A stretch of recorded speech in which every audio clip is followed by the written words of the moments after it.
Welcome back. Joining me now is the chairman of Reform UK, David Bull. Lovely to see you this morning, David. Thank you for joining me. Pleasure, the Conservatives have come out with a borders plan that's lovely to see you. The Conservatives have come out with a borders plan that you'll be envious of because it cracks down on illegals and legals, but it isn't as controversial as your own plan, which has rubbed a lot of people up the wrong way.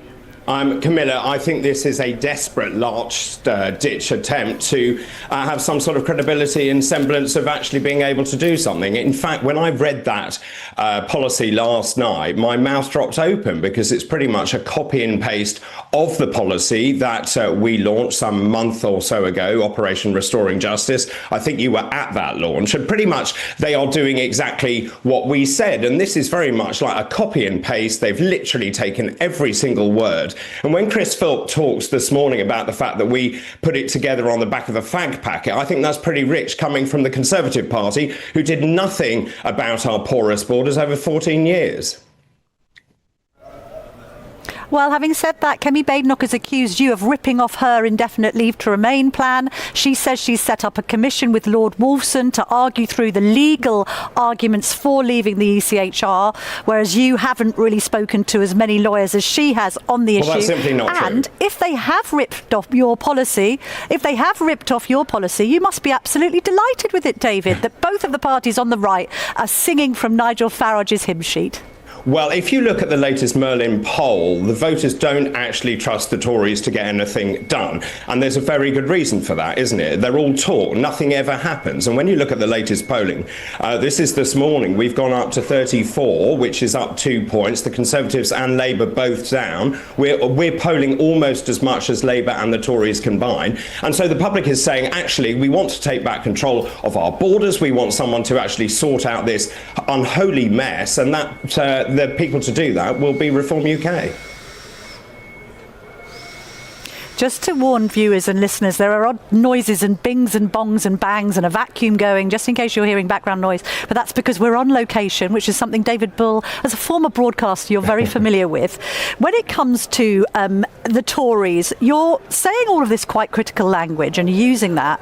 But if we look at the latest MRP poll by YouGov, that finds that Reform still don't have enough support in the country to form a majority government. You need a stonking majority in order to push through a pretty hefty legislative agenda, including your own immigration plans.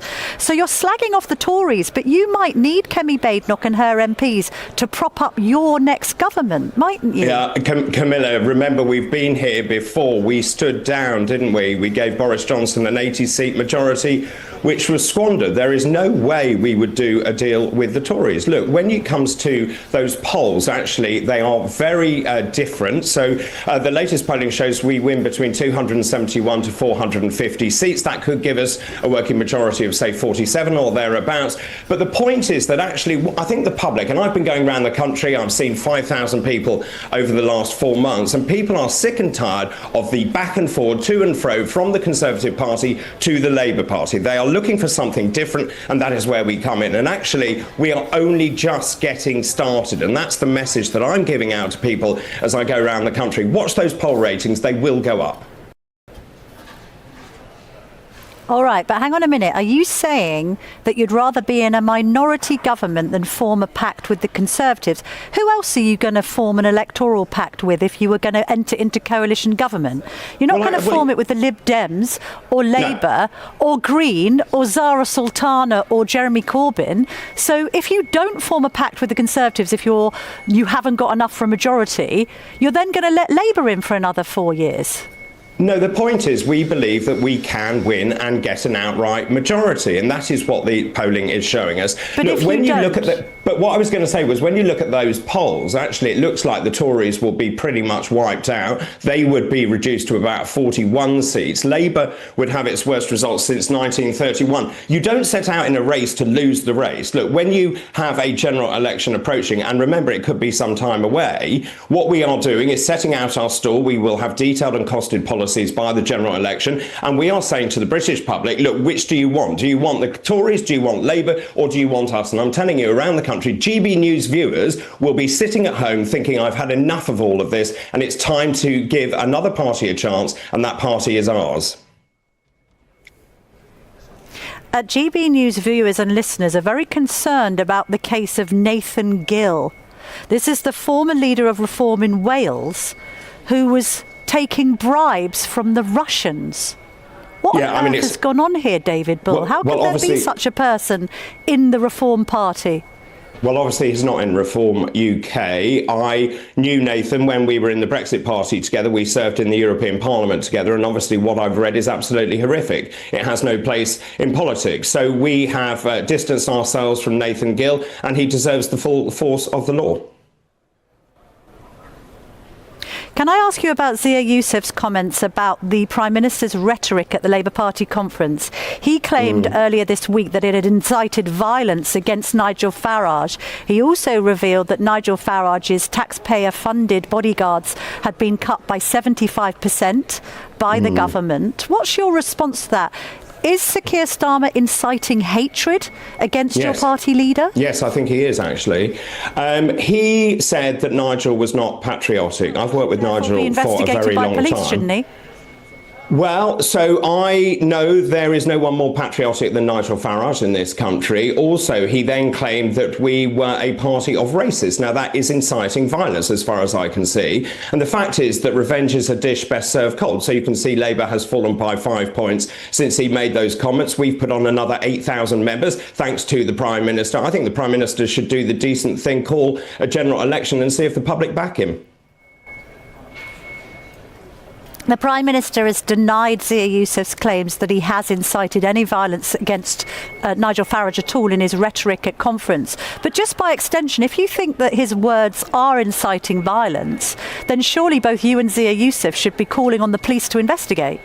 Yeah, I think it's a really good point, actually. Look, I think you also have to look at this pragmatically. As I said, I'm going around the country Police to investigate the Prime Minister. Well, let's just talk about the ramifications. Let's not forget Joe Cox, David Amess. Let's talk about what it means to be a member of Parliament. Nigel Farage, and I can't go into operational details, but certainly our security has had to be stepped up. I am very aware when I'm going around the country that there is a risk attached to all of this, and it only takes one stupid person to do something. I think certainly Keir Starmer's rhetoric was wrong. I think the public can see that. That's why the poll rating is going up. But as to whether it's a police matter, that is a matter for the police. But do you think that the police should potentially investigate the Prime Minister over the words that he has used at conference about Nigel Farage? I think politicians need to be much more careful about the language they use. I think it is very easy to sit there and throw insults and abuse at various politicians of different colours and different parties, but there are ramifications to all of that, and actually the safety and security of all members of Parliament is paramount, because one of the biggest problems we have is getting people to actually put their head above the parapet and say they actually want to stand and become a member of Parliament. If we don't allow that to happen in a safe and secure way, we will not get the best and the brightest going into Parliament, and that would be a travesty for this country. So I think politicians on all sides need to be very careful. Remember, play the ball and not the man. Well, I am literally sitting opposite the Sir David Amess Theatre, so I think that's a very good point. Just finally and very, very quickly, David Bull, because we're running out of time, Kemi Badenoch said that people who are in the Tory party, MPs that don't support her borders plan, cannot run for the Tories at the next general election. So you could have some more Conservatives coming up for you if you want them. Well, look, I make this very clear when I go around the country. I say we don't want failed Tories. We want the best and the brightest from across the political spectrum, and that is what we are seeing. We have had defections like Danny Kruger from the Conservative Party. He is very welcome, but there are lots of Tories I certainly wouldn't take, and I think the rest of the party would feel the same way. All right, David Bull, thank you very, very much indeed for joining me on this Sunday morning. Great to speak to you.